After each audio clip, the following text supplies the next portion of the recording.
Hello everyone and welcome. I'm happy to welcome you all for this roundtable about the wine industry in the US.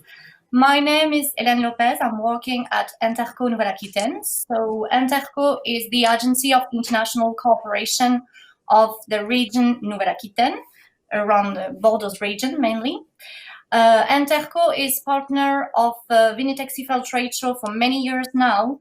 And we work on the welcoming of international delegates. So we make for them special technical visits programs, and we also manage several wine tasting booths within the trade show. So for this digital edition, we also have 5 different international pavilions. So where you will be able to discover the wines of different countries and parts of the world. So we have the Serbian pavilion, the Ukrainian pavilion, the French pavilion, the America pavilion, where we are now today, and the Eurocastania pavilion, where you can discover the world chestnut production. Because Vinitech-Sifel, as you know, is also about fruit and vegetable production, not only the wine industry. So today, for this roundtable, I'm happy to welcome 2 experts from the west coast of the US. So Mr. Jacques Brix. Hello, Jacques. Bonjour. Welcome. Hello. Jacques, bonjour. Hi. So Jacques, you're Vice President of the Wine Communications Group, President of the French Association of Wine Executives in the US, and also President of BrixonWine.com. Thank you for being here, Jacques. Welcome. With us today, we have also Mr. Jean Hoefliger. Hello, Jean, welcome. You are a winemaker and run your own consulting company, JH Consulting. So thank you, gentlemen. We will then start by a presentation of a general overview of the wine industry in the US with Mr. Jacques Brix, and then Jean will share with us his experience as a winemaker in Napa Valley. So, Jacques, we all ears. Yes, go ahead. Okay. So hi, my name is Jacques Brix. You got it? Okay. Anyway, yeah, for a wine communications group, I actually was president, but I retired 2 months ago. But a lot of the numbers that you're going to see in the next 15 minutes come from Wine Communications Group, Wines and Vines, Wine Business Monthly, Wines, Vines, Analytics, Nielsen, etc. So I would mention that don't pay exact attention to the exact numbers. Just look at the global view. And the first one that we're going to talk about is the viticulture in the U.S. I'm just going to add a little scale of the U.S. compared to the world. Just in the size itself, if you go from San Diego to Syracuse, New York, that's 4,300 kilometers and 3 time zones. And that's equivalent to about I think is Volgograd in Russia. So that's a long way. And if you go from Miami to Seattle, it's about 5,300 kilometers. So that's Bordeaux to Azerbaijan. So these are long distances, a population of 330 million, and Canada and Mexico is 38. Canada is 38 million, but Mexico has 129 million. Number of wineries total in US 11,000. Canada has probably 500-600, and Mexico 100. So these for the suppliers of equipment services, that gives you a scale. Europe is 750 million people, so it's more than 2.5 the size, or twice the size of North America. On surface, the US is 10 million square kilometers, and Europe is about the same size. Another scale is that Texas is larger than France by about 10%. And Texas has about 400 wineries compared to 70, 80,000 in France. So very different scale. All right, so the viticulture, you can see that the majority of the land that has vineyard is 1,000 plus acres. Remembering that an acre is 2.5 acres per hectare. Right? So the majority is done by large wineries, no question about it. Next, don't want to tire you with too many numbers. By state, of course, California is by far the largest, 80%. But if you add the West Coast, which would be California, Washington, Oregon, you had 90% of the vineyards are on the West Coast. And some new things are happening as the state of New York, which is near the Finger Lakes, has a tremendous tourism is huge, a beautiful part of the world. But then you look at Texas. Texas, by the way, I had a vineyard there, and it was always, I shouldn't say that, but too cold, too wet, too dry, too hot. But they still have 400 and some wineries. So Texas is a booming place, and they have a lot of money and a lot of oil wells. Another state that's in progression is Virginia, and because it's close to the Washington D.C., the capital, but also there's a lot of people in that area. And then you look at it; it's primarily East Coast. Right. Next. So a quick review of what's happening in the viticulture is that the growth is very small as to a number of vineyards, and there's a lot of reasons for that, right? The acquisition and consolidation is done by the big ones that have money. Gallo, Jackson family. Gallo is the largest in the world as to winery, and then Jackson, Treasury, etc. But there's a lot of environmental restrictions, just like anywhere in the world, but here in particular, Napa, Sonoma, it's very difficult because the easy places to grow vines have already been done. Now you're going to have to go up the mountains and the hills, and all of a sudden then you have to worry about landslides and so on. So it's going to be more and more difficult to do that. But there is a replanting of old vineyards, right? Where as it gets older, the yields go down, and probably most of the time that means maybe the go down, so you have to replant that. Change the varietals because, just like in Bordeaux where they've added 4 or 5 new varietals, we're going to have to change because it's getting warmer. The climate is starting to dictate what happens in the vineyard. Labor is the biggest problem in the United States because of all the restrictions, the laws, etc. So it's going to push mechanization. Automatization of everything is going to be pushed because of the non-existing labor. One of the good things about the U.S. market for products and services, suppliers, is that we love innovations, always looking for something new that's going to help us as a vigneron to become more effective, needing less labor, increasing the quality of the grapes, etc. The cost of crude is climbing probably 10-20% every year. So an example, it used to be, and Jean, probably you'll tell us more the reality number, but it used to be from a piece of land to just, you had to spend at least $60,000 to plant a vineyard per acre. So that's $150,000 just to plant. You already own the land, right? Some examples of prices. Napa is, of course, the most expensive place, Napa County. And within that, you have appellations like Oakville, Rutherford, St. Helena, Youngville.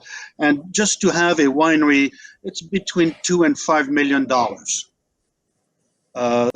For the land, you can go up, 2, 3, and probably now $500,000 per acre. So that's 1.2 million per hectare.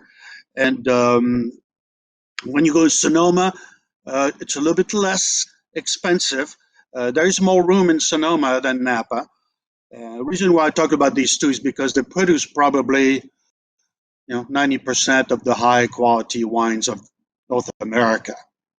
So a little bit less to build a winery, but we'll talk clear about what it entices, because it's a very expensive and very difficult to get permits. Next. I have a link here. Of course, I'm not going to read it to you because it's complicated, but I'm assuming you will receive or you will have access to the actual presentation online. Helen, am I right? So this was published by the U.S. Department of Agriculture in 2019 harvest in California. And just a reminder that an American ton is 907 kilos. So I'll let you read if you want the crush, 4 million tons, which was down in 2019 from the 2018. Look at the price per ton, 1,019, which was the average, right? And white grapes are about half the price.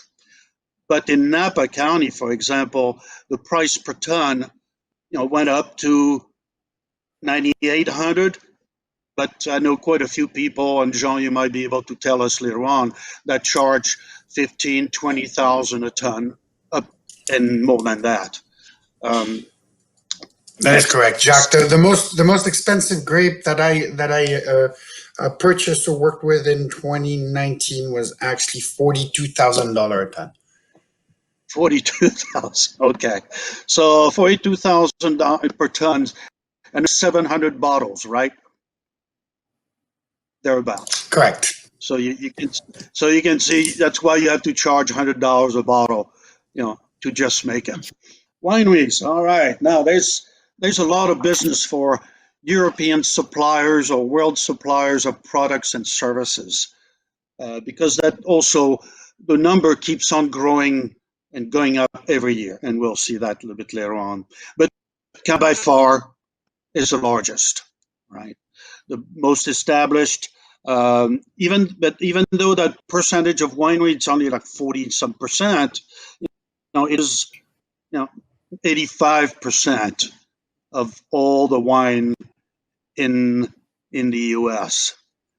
And if you add the West Coast, California, Washington, and Oregon, you're in the 90%. The one that's really kind of throwing a wrench in the car here is the state of New York, who has been growing tremendously because of tourism primarily. Not a lot of export outside of the state, but a great region to visit. And then Texas with 400 and some, 100 wineries. When I was growing grapes in the late 90s there, I think there were 150 wineries, so tremendous growth there. And the total, if you look at 10,500, that here again, it probably is now 11,000, a year later. So in 2019, Vines Analytics did a lot of research on finding how many new wineries were created, which means that they didn't exist before, but they got their permits and they actually became a legitimate winery in front of the tax man or tax woman. I don't know what it is today, right? And again, California leads the pack with 270 plus. So 35% of the new wineries were created in California. But look at number 2, Texas, 72 new wineries. That's pretty amazing for a state. Like I said, every year has challenges because of the climate. But then you add, Washington, Oregon. So again, the West Coast is growing tremendously, but a lot of them also are happening on the East Coast, and primarily because they do direct-to-consumer sales.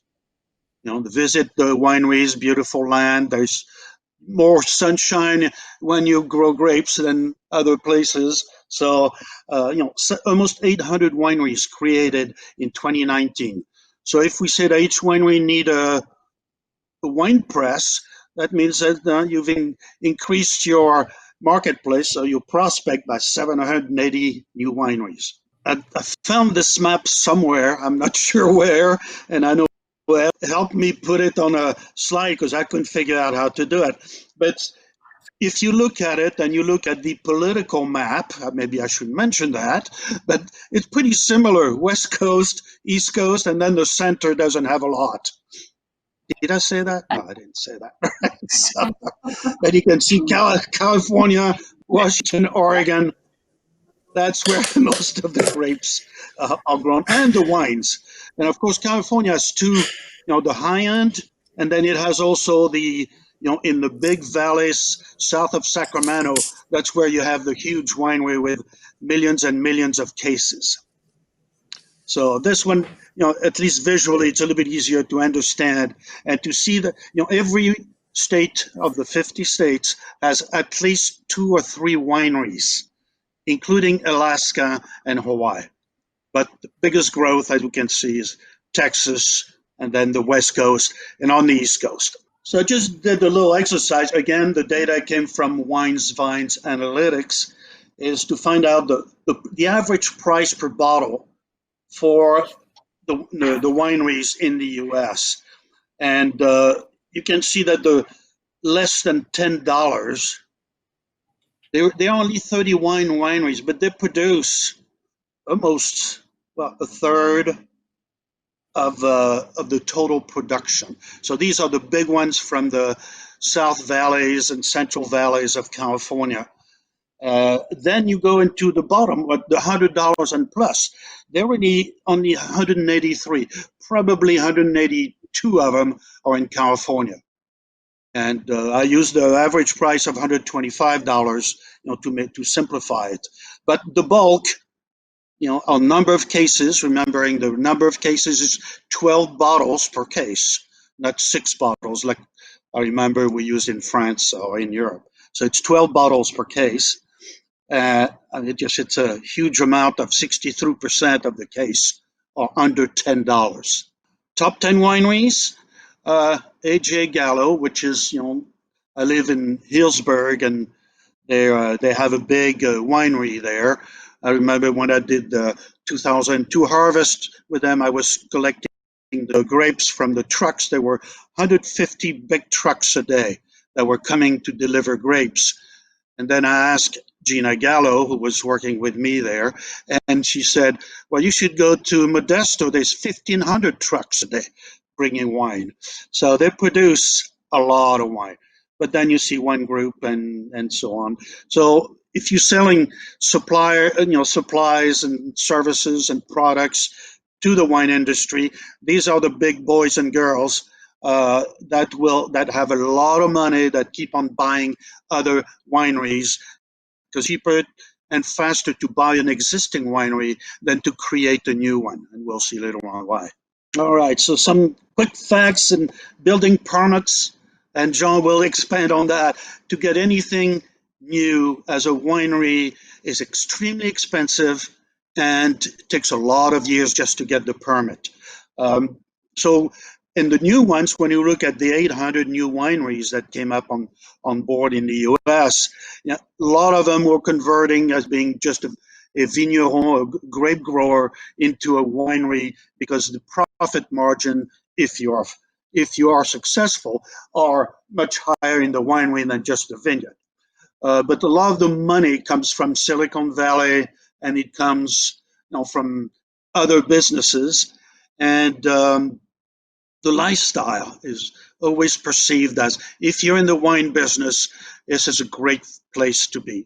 Life is great, it's easy, you make a lot of money, you make a lot of friends. Well, not always true, but that's how it is. The growth is, of course, in very small wineries, less than 1,000 cases. Acquisition, of course, we know all the big ones are buying everybody else, us trying to. So the cost of the and vineyards are going up. Profitability, that's a little bit different business, right? But a lot of people that I know, certainly in California, that buy new wineries or create new wineries have already made a lot of money. So the first 2 years, they're okay. Then the CFO arrives and tries to correct. Labor, not a big problem because it is a lifestyle. When you're in the winery business, people love to do that. Now, direct to consumer has changed certainly in 2020 because of the pandemic. So that's going to be more and more sales are less face-to-face, more online. Of course, we don't know whether it's going to happen with a vaccine. That may modify a little bit, but the sales have increased probably 30-40% direct to consumer online, but they've decreased probably 40% face-to-face. So it's still not even, but became pretty close. And again, open to innovation. So if you're a supplier to the wine industry, the US wineries are open to whatever is new to help them. And Jean will confirm that, or not, but I think he will confirm that in his presentation. If you want to know all the suppliers to the industry, products, services, etc., there's a free online access to, which is part of Wine Communications Group. That's the Wine Buyer's Guide, online Buyer's Guide. And here's the link, and you can find out, if you're in that business, you can find out all your competition. In the vineyard, let me go. Well, French presence, of course, as a business, but also German, Italian, of course, Spanish, Portuguese, etc. Big transformation because of labor. So automatization is a big need. I mean, without that, the business would really suffer. So, and I will let you read the rest, the comments. Andrew Adams, who is our chief editor of Wines, Vines Analytics. So what he's going to need is developing all kinds of things that facilitate less use of labor. The decision maker, if you're trying to sell to that business, is the vineyard manager, but the winemaker has more and more strong influence on how the grapes are being grown. Trade shows, well, we're on one of them right now. Support, it's important to have local support, and that we know from vendors coming from, let's say, Europe, that the availability of spare parts, the availability of the engineers, mechanics, and so on, to have them on site is extremely critical. Next. I'm trying to stay within my time frame here, but of course, so on the winery business, it's really very similar, French, Italian. The coopers, the barrel makers, probably 90%, maybe more French companies. 150, at least 150 coopers already in the US, probably more. What's happening in the winery business? Well, the direct to consumer is changing the sales to become more and more virtual. Innovations, well, Jean will, because Jean was actually a precursor of trying brand new equipment, actually French equipment in this case, in his wineries. So he'll talk to us. The top 10, of course, are buying everybody else. Next, I think we almost at the end. That decision maker is no question the winemaker. It's a term that does not exist. In French, it's a horloge, maître de chai, etc. And I'm assuming that in Italy it's the same thing. But the word in English or in America is winemaker. And that's the boss, that's the one that really makes decision, unless it's very, very expensive, and then probably the winery owner has a say so in paying the bill, right? But that's for sure. Right, yeah. The local reference are extremely, so I always tell people that, the enterprises that want to open something in the US, I mean, create a reference point. And of course, creating a reference point, when you create the references, it got to be in the best place for the wine business, and of course it's California and primarily Napa Sonoma. Support, yes, local presence, spare parts, and so on. Now, communication protocols, I think, are very different in the U.S. and certainly in particular in California. But besides the reference is always best, you know. But you can drop in most of the time and see the winemaker, even without an appointment. Of course, it's better to have an appointment, but winemakers love to talk to everybody else, and certainly you can take them to lunch, including a couple bottles of wine, of course, and they're very relaxed in general compared to, I think, compared to Europe, but I may be wrong on that one. And turnaround, I've talked to a lot of suppliers on that, you know, made a call and then didn't call back 3, 4, 5 days. No, you have 2 hours to respond. Somebody calls you, you have less than 2 hours to respond, because if most of these people came, certainly the owners, from high tech, you actually a couple of minutes to respond, right? And a lot of the owners here are used to that. So I remember one big company that started like 10 years ago here in California, and you know, they made a call and then they wouldn't, or somebody would send them an email, they would take a week to respond. That's unacceptable. That time is money, and that's a show of respect that they're very strong, I feel very strongly about here. So the main thing is that when you arrive and you make a call as to a winemaker, relax. You know, that's at the end, it's a person to person, and then you show your products, etc. And I think, have I reached the end here? Probably. I think so. Yes. Okay. So anyways, so if you want to send mails, jbrixonwine@gmail.com. And that's always been my say-so, whether I've been in school or in business, is that I don't know much myself, but I know someone who does, and I can put you in contact with that person. Thank you so much for your attention. And now I'll go, Hélène, you're on board. Thank you very much, Jacques, for that and for the simple presentation. Of course, we will put the PowerPoint presentation online on the international pavilion. So you will be able to take check these links and to have Jacques' contact. So now, Jean. So well, we have time still. We will take the questions at the end of your presentation. So, well, maybe you can tell us a bit more about your background, your experience about winemaking, Napa, and a bit about these new innovations you are always experimenting in your vineyard. Yeah, with pleasure. Actually, you know, a lot of what I'm going to say is actually practical stories of what Jacques just explained and shown in his numbers, and I think it's the best way is to understand first my story, because in a way it actually explains fairly well how this country works as far as innovation, winemaking, entrepreneurial energy, and ideas. Ultimately, we all been through a fairly difficult year. Obviously, we all are facing the pandemic. Here, we also had 2 extra challenges this year, politics. But unlike Jacques, I'm neutral and diplomatic, being born and raised in Switzerland. So I'm not going to get in the political debate, unlike Jacques tried with his map. But as you guys know, California is very tilted towards one side of the equation.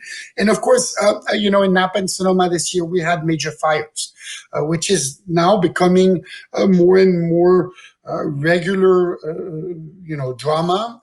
We had fires, obviously, in 17, 19, and 20, depending on where you are in Northern California, and that is becoming more and more of the story. So I'm going to explain a little bit how I got to here to show you a little bit why and how this country works. And I think ultimately how it kind of trigger certain things to be successful, especially in the wine industry, in the wine business. At least how it worked for me in some parts. I was born and raised in Switzerland from an American mother and a Swiss father, and went to law school in wealth management. Both of these, two different things. I got really interested in playing cards and drinking wine, not so much in my studies. I would show up at the cafeteria at 8 a.m. with a coffee, would start playing cards, and at 11, I would tell guys, hey, let's go home and cook something, open a bottle of wine, and keep on playing cards. So, after a while of doing this, I understood, okay, maybe, the theme of law school is not really law, it's something else. Then I went, being in Switzerland, wealth management, the same theme kept on coming. And so I said, okay, let's do something different. And obviously the wine theme is coming back in my career, in my life. Let's make sure that we explore that. So I went and worked in the Lavaux, which is the wine region between Lausanne, Genève, and the Valais on the Lac Léman and Lake of Geneva, and started there, and then traveled, went to the US. And it was 92 and 93, 94, 95, where I was at Michel Schlumberger in Dry Creek Valley in Sonoma. And already at that time, guys, it's really, you have to understand, you're in the early 90s. And already at that time, I did part of that work in the cellar and part in sales and marketing. And of course, the cellar was absolutely great, really, really informative, learned a lot. But then we went on the market. What does it mean? It means that opposite of what is the case in most places, at least in France, you actually line up and wait in line at any wine shop or restaurant to have the opportunity to present your wine to the wine buyer. So it takes you 30, sometimes 40 minutes just to have a chance to pour the wine to the wine buyer to see if he likes it, to be able to buy it and purchase it. And so I kind of thought that was an interesting model. Then I went to Bordeaux, South Africa, went back to Switzerland to complete all the degrees, obviously, that you need in viticulture and enology, winemaking, etc. And then went to Lynchbage in Bordeaux again. And after that, I started missing that entrepreneurial dynamic. So I started sending resumes. And as Jacques said, there's two major regions or major models in the western side of the US as far as wine is concerned. One is the Central Valley, right? So it is really the place between San Francisco and Los Angeles inland, where most of the produce, vegetables, fruit are grown, but also vineyard. And these are usually lower price point, bigger production. And obviously, when I kind of started sending resumes, I actually had a lot of response from that Central Valley and a few responses from Napa and Sonoma. Just so we all know, the jobs that I was, offered in the Central Valley was 5 times paid more than the job in Napa.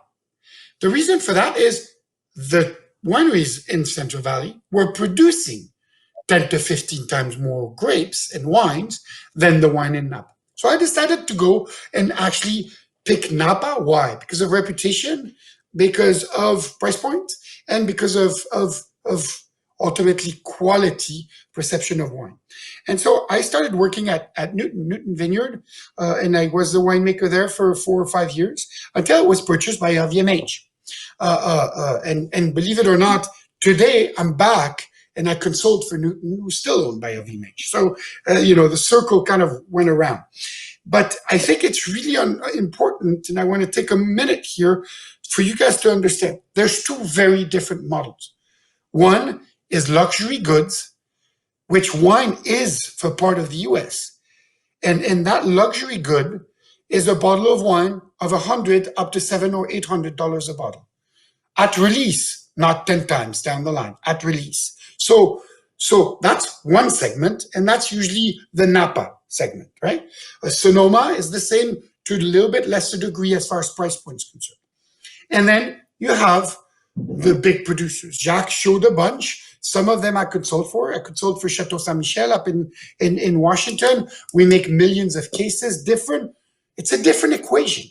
It becomes, instead of a luxury good, it becomes a consumption good that actually scales up to such a volume that the equation is very different. So when you approach wineries, when you approach business models, for any product, any technology, you have to adapt your presentation to their needs.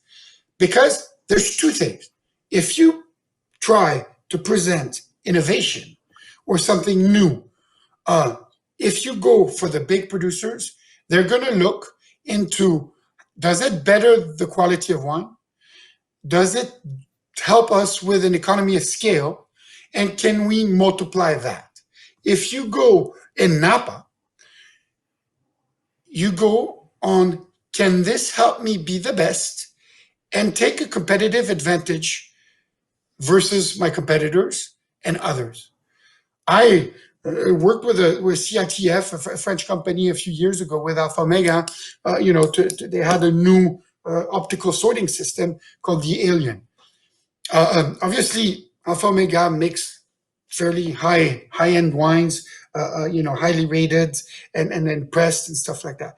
As soon as we published that Chateau Margaux in Bordeaux and Alpha Omega were using that machine, everybody came to look at it.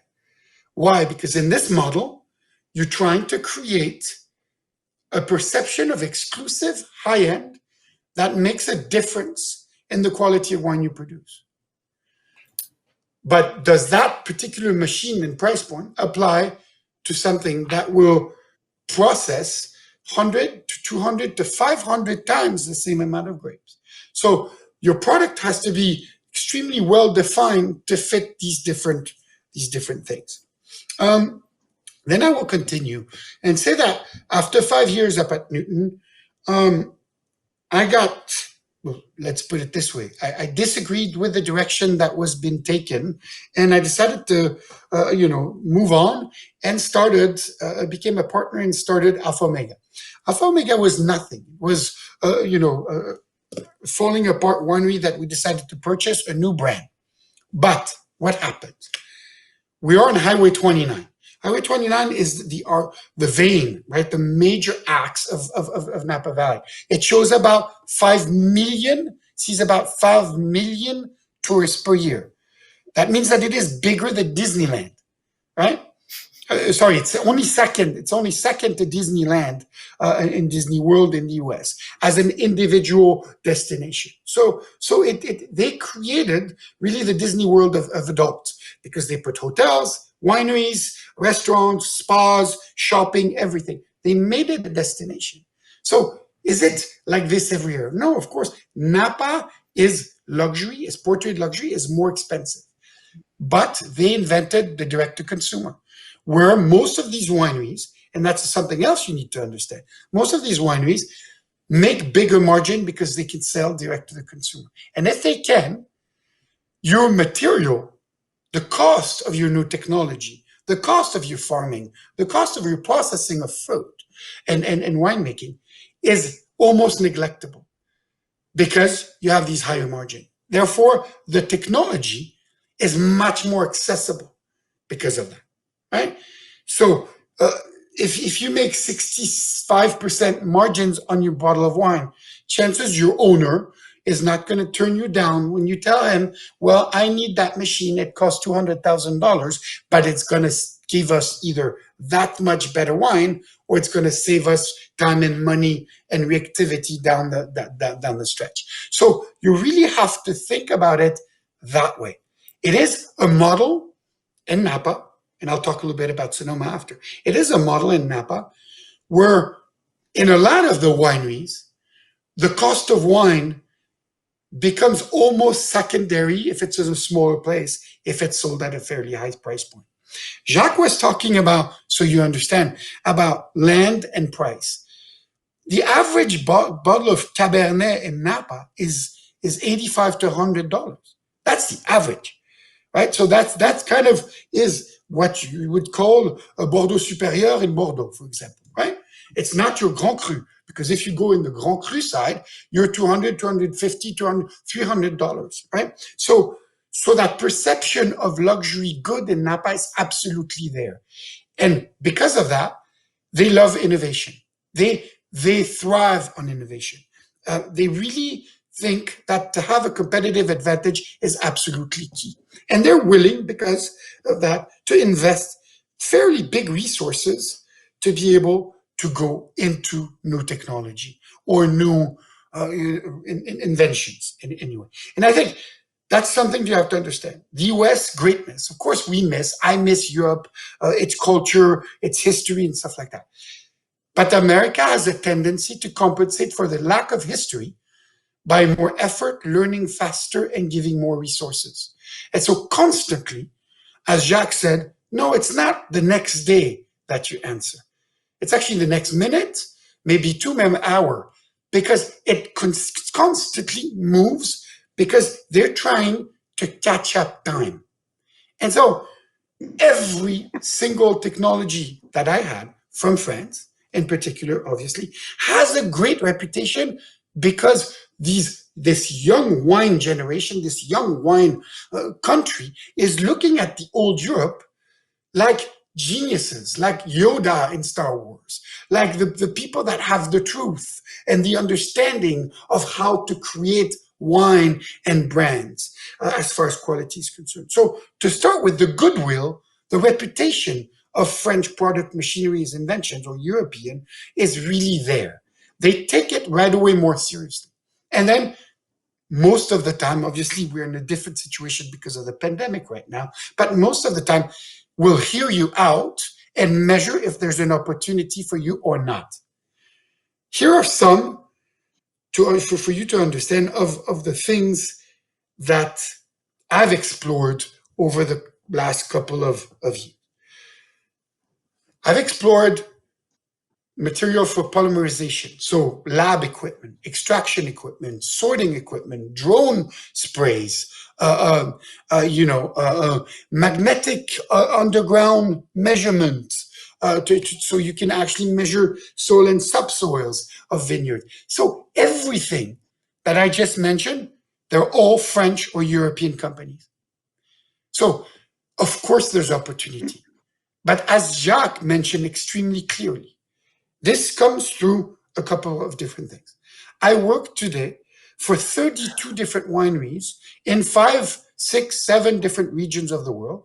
I'm starting to work in Texas, in North Carolina, et cetera, et cetera. So the business, the wine business, is growing dramatically fast. So it's really important to understand 3 things before I let the questions come in and the interaction. One, you have to have a presence, in person at one point. You have to meet people face to face. I know the pandemic is a challenge. 2 is you have to be entrepreneurial and dynamic. People like to go fast, but it is still a business that is based on personal relationship. And 3, your service d'après-vente, right? Your parts and repairs and maintenance have to be really fast. Even on beta testing of new technologies, it's really important that you partner with somebody, if you can't apply the resources in the country directly, that will have that reactivity, because that's what people are looking for. Jean, thank you very much for that. It was very interesting and compliment to Jacques' presentation. So we have questions coming on the chat, and one question in particular about climate change. So what about climate change in the US? Is it really a trouble? And what about the future? Are the vineyards going more north? Are we going more at the north? I don't know if Jean, you want to start to answer the question? Sure. So the consequences of climate change is happening. I think it's hard or impossible to deny it today. But I think as of right now, people are starting to experiment with new varietals that are more drought tolerant, applying more technology as far as water consumption of the plant, obviously, mitigating precision of irrigation. But I'm going to stop this and say, actually, we have not defined yet what will be the effect in Northern California on the West Coast, if we talk about the West Coast. Because other regions, Texas, we know that the challenge of Texas is a shorter growing season because we have warmer temperature. But because the California is coastal, for the most part, we can have two consequences of climate change.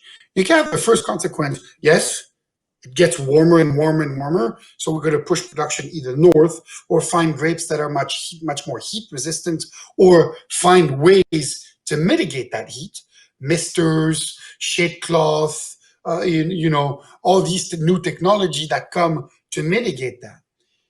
But there's another possibility. Because the temperature rises, it creates on the ocean more fog and actually drops the temperature on Sonoma and Napa, we had a couple of years that have shown that over the last 10, 15 years.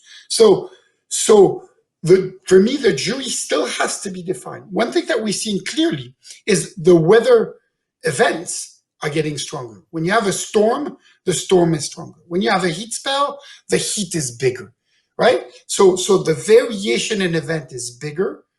But if you take, let's say 2010 to 2020, 10, 11, 12, 14, 16, 18, and 19 are actually colder or milder vintage. But we had extreme heats in 17, in 20, in 13, in 15. So it's really fairly divided on the effect of that climate change on the coastal regions. Do you want to add something? I would like to have your point of view, because in your presentation you also mentioned that climate change is making things more difficult, maybe. Yeah, it's there's no question that you're right, Jean, that actually those who are certainly in California, Washington, and Oregon were closer to the ocean, although Washington state vineyards are more inside in their desert area, so they don't get as much rain and so on. And Oregon is the same thing, although probably mixed. But the when you look at British Columbia, for example, in Canada, the growth was very, very slow. I remember going there about 10, 12 years ago, and a lot of wineries were in trouble. Well, today they are in huge expansion. And they've mentioned that besides being better at managing the problem, is that the climate is getting warmer for them, right? How about New York State? Same thing. The weather, so it helps them ripen grapes. For Texas, I would say because probably the growth has been the biggest, Texas, North Carolina, Virginia, and so on. The big problem there is humidity. So whatever is going to help fight the humidity level, which goes after with mildew, all the different disease, and I've seen a lot of new articles in the last 2 weeks about that, about fighting mildew. That's going to help them. Now they're going to get hotter, and you're right, Jean, that the extremes are getting worse, colder and hotter, but with all these new and if you have an innovation that's going to help fight those diseases that are based on climate, then you're going to have a lot of ears listening to you. But we see all the new varietals coming in, and so that's going to be a big business for the pépiniéristes, that sell the rootstock and so on. So it is affecting every state a little bit differently. And 50 states, 50 different microclimates. I mean, 50 different, probably a million different microclimates. And there's no question, whatever you have as a supplier that will help identify, what the climate is going to be 10 years from now and how to fight it, there's no question everybody will be listening to that. Sorry, that was it. Yeah, we heard the message clearly. And well, that brings me to my next question, Jean, about climate change. In the wineries you are working for, are you already thinking about new things, experimenting things, thinking about new varietals? Yes, we're looking and planting, thicker skin, drought tolerant, modified varietals. on the vine side. And then, of course, we have been for years now, mitigating some of these extreme heats. Or actually frost. In Washington, the last 2 years, we had major frost. So again, these extremes are getting much greater, much bigger. So in the heat department, the shade cloth, which is just preventing from direct exposure on the cloth, the misters, which are micro droplets of water that actually dramatically, drops the temperature of the canopy down to allow the plant not to shut down. And of course, understanding the plant better, measuring through sap flow or evapotranspiration the effect, obviously, of the irrigation on the plant as well. But irrigation today in this part of the world is important, except, of course, if you want to go dry farm and you start that process from the very beginning, that depends on sites and soils combination, many other things. But yeah, the new technologies, to answer your questions on these climate are really important and are getting to be on the climate change, are getting to be the forefront of the innovation, because people have invested and established so much resources and so much reputation in this part of the world on their wine that they don't want to write off their investment. Yeah, okay, thank you. So we could speak about it for hours and hours, but we have other questions coming from the chat. So one about consumption. In your opinion, is the Americans drinking more domestic wines because European wines are more expensive? Why are they drinking more wines from the US? I don't know who Jacques, wants to go first. Jean, yeah, I'll let you go first on this. Okay. Well, actually, consumption, obviously, historically, the US is actually a beer and liquor drinking country. I think it was 2 years ago, for the first time in dollar amount, the wine industry surpassed the beer industry as far as dollar amount, right? And the way to measure this, the importance in the US, is fairly easy. It is the first time that the beer industry, in their commercial on television, because it's the most popular media in the US by a lot, started attacking the wine industry, making commercial, comparing calorie intake of wine, price of wine to beer, and stuff like that. So overall, the US is first originally not really wine drinkers, but the French paradox, the tradition, the health component, or the lack of proven health issues with wine consumption has pushed this model up and up and up and up. So now the wine consumption of the US has been fairly going up regularly. But with our president, our political situation, tariff, political issues, and the US and the political message given, has been recentering itself on their product, especially on the West Coast, where the influence of European wine is smaller than on the East Coast. As Jacques mentioned in his presentation, you have to see kind of the US as Europe as a whole. And you cannot compare Brittany, with Tyrol in Austria or Croatia, right?